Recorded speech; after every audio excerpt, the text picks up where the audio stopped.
नमस्कार साथियों, जय हिंद। मेरे साथ है मनोज लाल जी, जो अभी हाल ही में सब इंस्पेक्टर के पद पर चयनित हुए हैं और वर्तमान में पटवारी के पद पर कार्यरत हैं। तो पहले तो आपको बहुत बहुत बधाइयां कि आप सब इंस्पेक्टर पर चयनित हुए। तो आपकी क्या रैंक रही ओवरऑल, मैं ये जानना चाह रहा था। बहुत बहुत धन्यवाद सर, पहले तो आपको स्टूडियो में आमंत्रित करने के लिए। और दूसरी बात, सब इंस्पेक्टर भर्ती परीक्षा में मेरी ओवरऑल 128वीं रैंक से सिलेक्शन हुआ है। 128वीं रैंक। तो 128 रैंक भी पूरे ऑल ओवर राजस्थान में पूरे कंपटीशन में हासिल करना बहुत बड़ी बात है। और इस कंपटीशन युग में पहले से पटवारी के पद पर कार्यरत है। तो पटवारी में कब से ज्वाइन किया पटवारी आपने? पटवारी 2017 की मेरी पोस्टिंग है और तकरीबन 5.5 साल हो गए मेरे को सर्विस में। 5.5 साल हो गए। तो पटवारी में भी तो बहुत सारा काम रहता है, तो उसके बाद में काम के साथ साथ में आपने कैसे मैनेज किया कि आपका सिलेक्शन हो जाए, और कहाँ से तैयारी की और कैसे तैयारी की? मैं अभी आपसे पता कर रहा था, आपकी एजुकेशन भी बीटेक है, आप इंजीनियरिंग फील्ड के हैं, पटवारी में आए हैं और सब इंस्पेक्टर पे अभी चयनित हुए हैं। तो थोड़ा क्या होता है कि ये एजुकेशन का मिक्स मसाला हो गया, क्योंकि बीटेक का स्टूडेंट है तो वो तो टेक्नोलॉजी की फील्ड में जाना चाहिए था, फिर पटवारी ज्वाइन की। तो ऐसा क्या रहा कि बीटेक से बाद में वापस पटवारी ज्वाइन करने वाली क्या स्टोरी रही आपकी? सर इनिशियली मैंने 2015 में बीटेक डिग्री मेरी कंप्लीट हुई थी और इनिशियली जॉब सिक्योरिटी के लिहाज से मैंने पटवारी का फॉर्म भरा था और उसी दौरान पटवारी में सिलेक्शन भी हो गया था। तो उसके बाद में मेरी पढ़ाई मैंने लगातार जारी रखी थी और इस दौरान मैंने आरएस प्री भी क्लियर किया था 2018 का, लेकिन समय की थोड़ी सी कमी की वजह से मैं मेंस क्लियर नहीं कर पाया था। लेकिन उसको कंटिन्यू रखते हुए मैंने सब इंस्पेक्टर 2021 का फॉर्म फिल किया था और उसमें आज 128 रैंक के साथ में सिलेक्शन। बिल्कुल। तो बीटेक से आपको ऐसे कभी लगा नहीं कि जब आप पटवारी और बीटेक किया हुआ है तो कहाँ बीटेक की डिग्री और कहाँ पटवारी, थोड़ा सा ऐसे तालमेल नहीं बैठता? तो फिर कभी ऐसा मन नहीं आया कि पटवारी छोड़ दें या फिर दूसरी तैयारी करें या कहीं अपने टेक्निकल फील्ड में जाएं? ऐसा कभी मन में आया नहीं क्या आपके? नहीं सर, मैंने ये बेहतर समझा कि मैं मेरी जॉब के साथ में दूसरी जॉब मतलब तैयारी को कंटिन्यू रखूं। तो ज्यादातर बीटेक के अंदर कौन सी फील्ड से थे बीटेक आप? मैं इलेक्ट्रॉनिक्स एंड कम्युनिकेशन। अच्छा, इलेक्ट्रॉनिक्स एंड कम्युनिकेशन से। तो इसके तो बहुत अपार संभावना है प्राइवेट सेक्टर में। तो कब आप कभी ट्राई नहीं किया प्राइवेट सेक्टर के लिए पहले? प्राइवेट सेक्टर में सर ट्राई किया भी था और मेरा टीसीएस कंपनी के अंदर बेंगलोर में कैंपस प्लेसमेंट में भी सिलेक्शन हुआ था। लेकिन घर वालों का यूँ था कि आप अपने परिवार, समाज और अपने दायरे में मतलब अपने इलाके में रहते हुए ही ऐसी सर्विस करें। तो उस टाइम फिर मैंने पटवारी को प्रीफर किया था।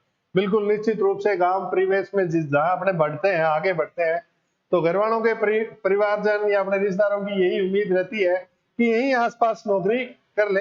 हालांकि प्राइवेट सेक्टर में भी अपार संभावनाएं हैं आगे बढ़ने की, पर फिर भी आप यहाँ भी रहते हुए पूरा आपने मेहनत की और सब इंस्पेक्टर के पद पर सिलेक्ट हुए। इसके अलावा भी आपने आरएएस मेंस का एग्जाम बताया, तो क्या अभी भी आप आरएएस की तैयारी कर रहे हैं?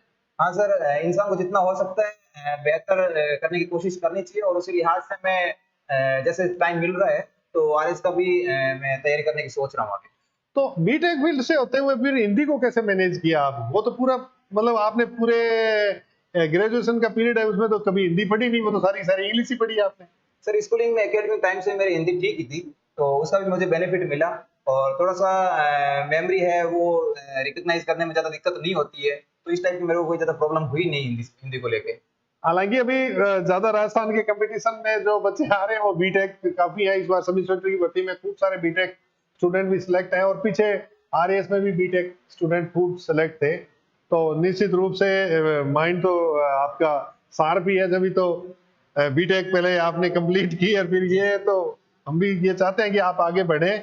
और मैं ये कहना चाह रहा हूँ कि भी अब आप जैसे इंटरव्यू में गए तो फिर आपसे तो ये तो क्वेश्चन, खूब सारे क्वेश्चंस किए थे भी, आप तो बीटेक जा रहे हो तो फिर ये तो आपके कैडर की नौकरी नहीं है, आप बीटेक हो तो आप तो करोड़ों के पैकेज में बाहर जा सकते हो, तो फिर आप ये तो हजारों की नौकरियां हैं, इसमें क्या वो ज्वाइन करना चाह रहे हो? तो इस टाइप के क्वेश्चन तो आपसे पूछे गए होंगे इंटरव्यू में। हाँ सर, इस टाइप से क्वेश्चंस तो पूछे गए थे, लेकिन अभी वर्तमान में जो सिनेरियो है वो पुलिस में टेक्निकल एक्सपर्ट्स काफी हैं।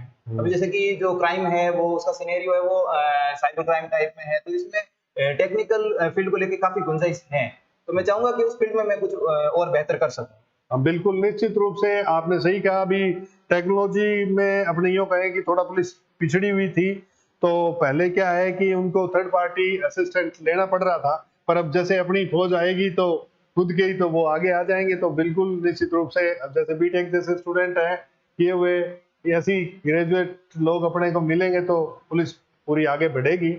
तो मैं ये कहना, ये आप बच्चों को क्या संदेश देना चाह रहे हैं कि भी ये किस तरीके से तैयारी मैनेज करें?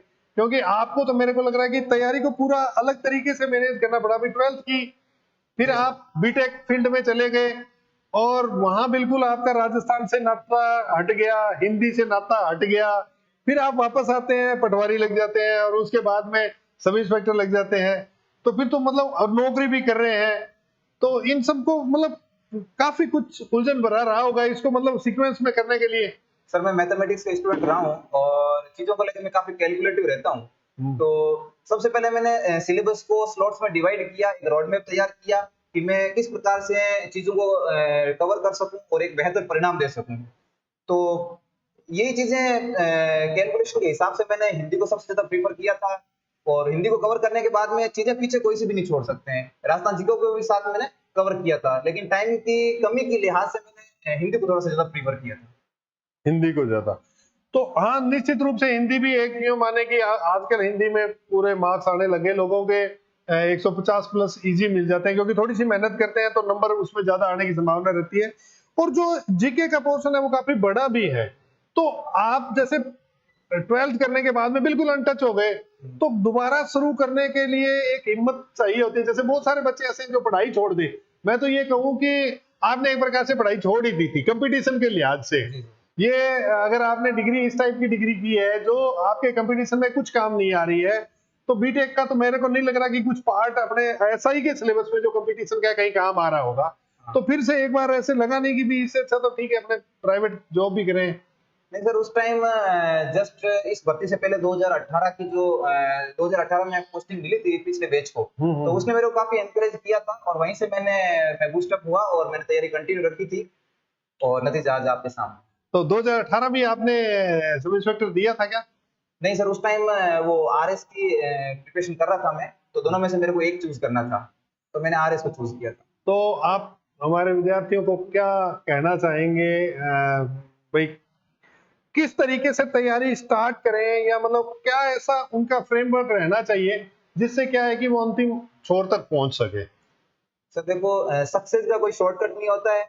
नियमित रूप से कंसिस्टेंसी के साथ में पढ़ें और चीज़ों को रिवीजन करें और साथ ही टेस्ट सीरीज जरूर करें ज्वाइन, ताकि जो एग्जाम हॉल में अपने मिस्टेक्स, सिली मिस्टेक्स हो सकती है, माइनर मिस्टेक्स हो सकती है, तो उनको अपने पहले से कवर करके चलें। और मेरिट्स में पॉइंट्स का ही गेम होता है, ये 1 to 1 2 का ही होता है कि मैं 2 नंबर से रह गया, 4 नंबर से रह गया, तो उन चीज़ों को अपने पहले कवर करके चलें कि ऐसे मिस्टेक्स अपने एग्जाम हॉल में ना हो। तो उनकी रिकवरी जरूरी है, तो ज्यादा से ज्यादा टेस्ट सीरीज दें और ज्यादा से ज्यादा रिवीजन करें और चीजों को एक नियमित रूप से एक रोड मैप के हिसाब से टाइम टेबल सेट करके पढ़ें, तो शायद एक बेहतर रिजल्ट आपके सामने हो सकता है भविष्य में।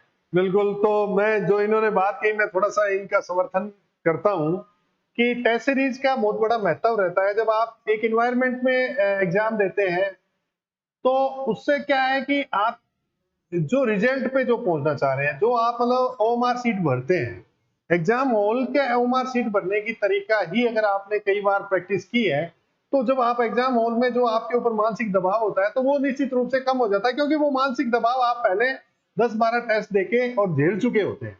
तो फिर वहां बड़ा रिलैक्स होके आप एग्जाम दे सकते हैं।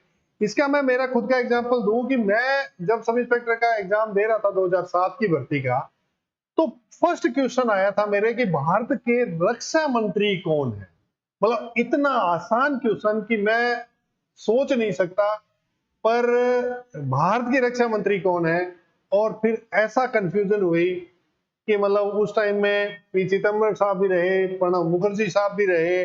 वो बड़ा एक दौर आया था जब रक्षा मंत्री अपने 3-4 चेंज हुए थे और ऐसा मतलब उसमें रहा कि मैं ये हुए क्योंकि जब आप अंतिम दिनों में जब तैयारी करते हैं एग्जाम की तो कुछ ऐसे करंट के क्वेश्चन छूट जाते हैं। जैसे मान लो कि आप मंत्रिमंडल के क्वेश्चन ही आपने छोड़ दिया, मैं ये कहूँ कि मैंने छोड़ दिया था, तो मंत्रिमंडल ये तो याद ही है, रोज न्यूज़पेपर में पढ़ते हैं।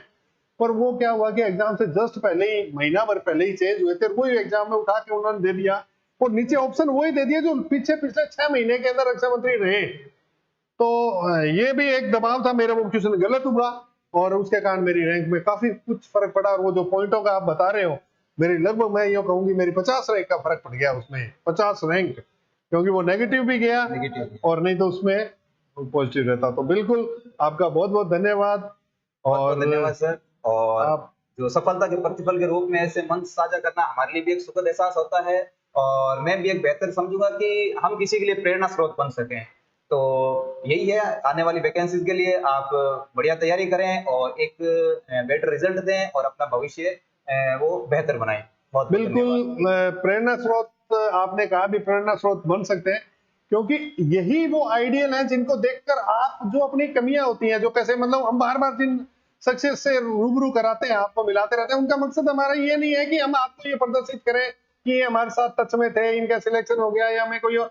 ये है कि आप इन लोगों को देख के फॉलो करें। इन्होंने जो फेज झेले हैं, मतलब इनका जो चलने का जो तरीका है, मतलब ये किस तरीके से अपने आगे बढ़े हैं, क्योंकि बहुत सारी चीजें इन्होंने अलग अलग कुछ किया है, मतलब बीटेक से आए इधर आ गए।